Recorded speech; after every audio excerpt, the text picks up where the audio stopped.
Hey guys and gals and everything in between. Today's video is about Blue Exorcist and what demons actually are. This topic is something I've touched on in the past, but this will be the end all be all to this topic. I will cover demons' true nature, what magic is, the different types of possession, the different types of exorcisms, demon swords and demon weapons, religion and how it impacts the world, Gehenna and its hierarchy, Nephilim, and Meisters. Let's start this with Gehenna, as it's the most vital process of demons and the universe itself. Gehenna is the realm of demons. It is a flip side of Asya, the material world. Gehenna is Satan itself. Imagine it's the universe's abstract or non-corporeal form. All demons are made in Gehenna and isolated from Asya. There are subcategories of demons which break off the different parts of the hierarchy. There's Satan, which is the end-all be-all of demons, the strongest and the creator. There's the Soul, which are the strongest demons next to Satan. I want to stress, no demon, except for a certain Nephilim, Ren, is anywhere near Satan's level.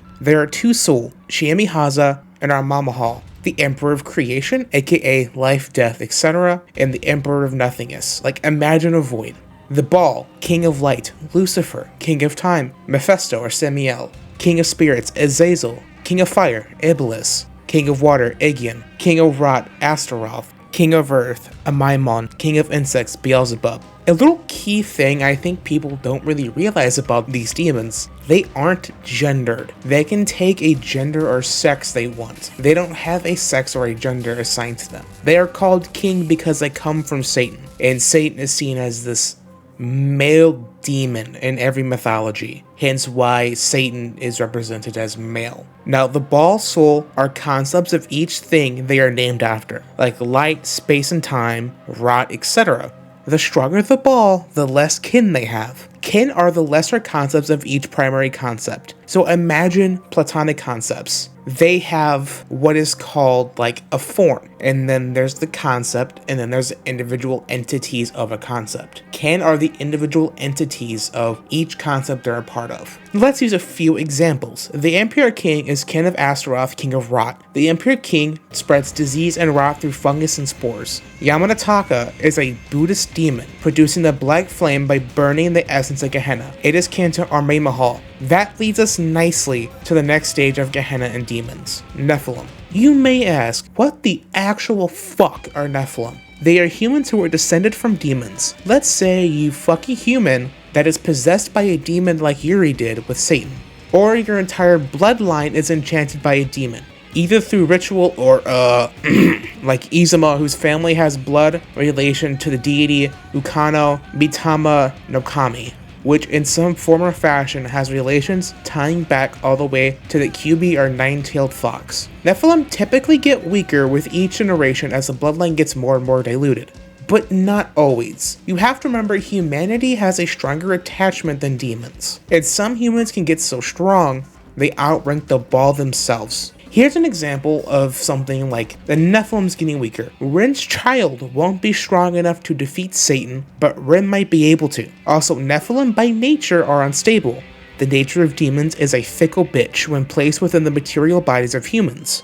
Again, going back to Ren, he could turn to ash in the next chapter or live till he's 200, or potentially forever. Of course, it really all comes down to the strength of the demon you're a Nephilim of. Someone like Shira, who is a Nephilim in a loose sense to Hachitoro, won't magically combust. He's far too weak to warrant the matter of her body combusting and decomposing. Nephilim by nature are more conceptual than normal humans, since they are one with demons in a sense. There's a reason why normal humans cannot see demons. Demonic nature is that of concepts, not physical reality. Though some demons do choose to take physical form as the concept they are. Remember that hierarchy I explained earlier? Those are the fundamental building blocks of reality. Those concepts aren't demons. They aren't evil. They are nature on an abstract fundamental level. That big scary Amaimon guy keeps planets and the concept of Earth, like the dirt beneath your feet, from disappearing. That big scary Lucifer guy keeps us able to perceive light and communicate through light and photonic wavelengths. That scary Satan guy supports all of existence by powering and making all concepts. Everything that exists is Satan on some fundamental level.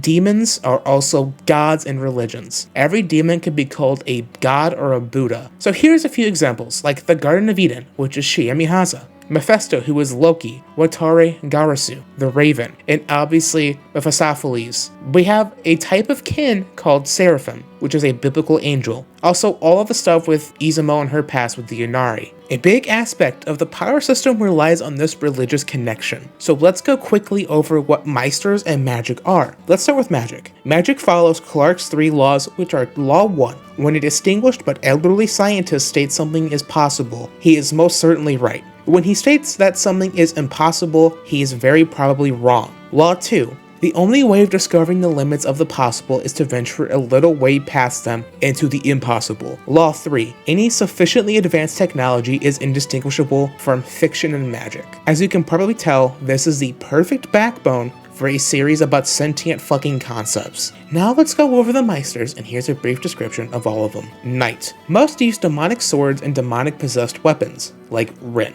Dragoon. They use guns and other magical firearms. Typically, they use demonic-enhanced bullets like Yukio. Tamer. This one's self-explanatory, but I will go into a bit of depth on it. Tamers make connections and bonds with demons of their skill level and that match their soul.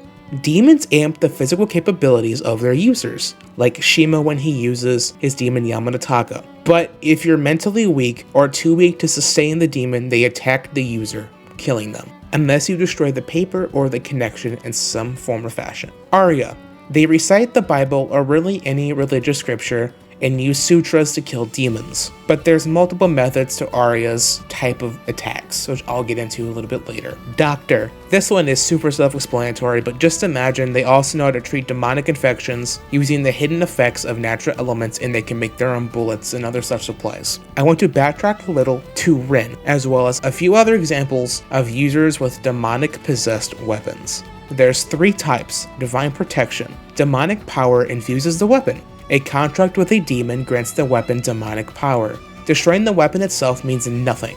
The weapon loses power upon exorcism of the demon. Shira's Fang, Yukio's magic bullets, etc. Now there's demonic possession. A demon possesses the weapon. If a contract with the demon is possible, the weapon becomes powerful enough to fight demons. Destroying the weapon also exorcises the demons. Then there's weapons like Ren's Komakin, which belong between those types. They can gain power of a demon weapon by making a contract with it or by making a demon possess a weapon. Ren's sword is a bit different since it is him that is his demon. That begs the question, what are the different types of demonic possessions? Type 1. Possess an object. Possession of the whole object lets the object's characteristics and appearances change. This can range from low to high level. Exorcism is typically difficult. Parasitize an object. Possession of part of an object. Object's characteristics and appearance do not change much except when parasitizing the brain. Low to mid-level exorcism is easy. I do want to add a little quick example, Yukio with his eye to Satan. And then there's type 3, entering a human brain. When this happens, it causes all 5 senses to be placed under hypnosis. Your auditory, visual, gustatory, olfactory, and tactile senses. It can enter through your dreams as well. It's also stated everyone has encountered Gehenna through dreams and other such things. Normal humans can only see demons if they are infected by the demons. Demons change their brains with temptates, allowing them to perceive concepts. This causes some to go crazy. Now, to exorcise these demons, it requires different techniques. Here are a few notable ones. Summoning verses. In combination with magic seals and circles, the exorcist summons a demon and, on the basis of their contract, wields demonic power. Another important step for summoning verses is a trusting relationship with a demon. This makes it possible for summoning with a simple cue or a simple word. This is easier for wielding demonic power. Here's the process of a summoning verse. Chant aria, demon appears, use demonic power. A good example of this can be Yukio's magic Naiad bullets, Izumo's Bayakako, Lewin's entire fucking arsenal, and this is right here was what I'm talking about earlier with Arias. They use both types, summoning and death verses, which I'm getting into now.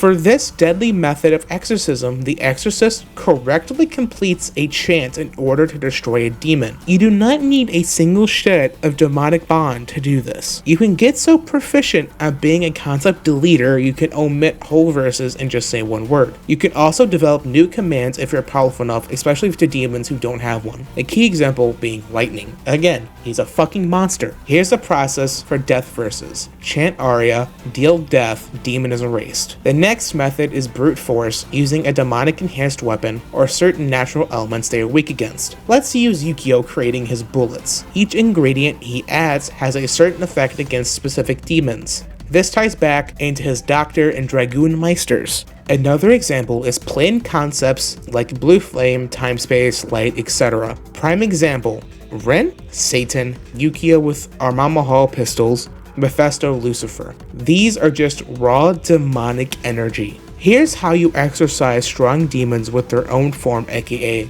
Demon Heart. The Demon Heart is a source of the power as established earlier, right? Well, once you destroy that heart, that concept no longer exists. Let's say you destroy Mephisto's heart. Space-time would cease to exist as a concept. You can destroy the Impure King's heart. The Impure King will no longer exist as a concept. That is key to defeating these concepts, is deleting their heart, not the body. Once you do that, they are permanently gone. Not even erasing the soul of a demon can completely erase the existence of it. A prime example is Izumo summons Inshima's Yamanotaka. Now that is all I have for this monster video. If you learned something new, like, comment, and subscribe. Or even not. Peace.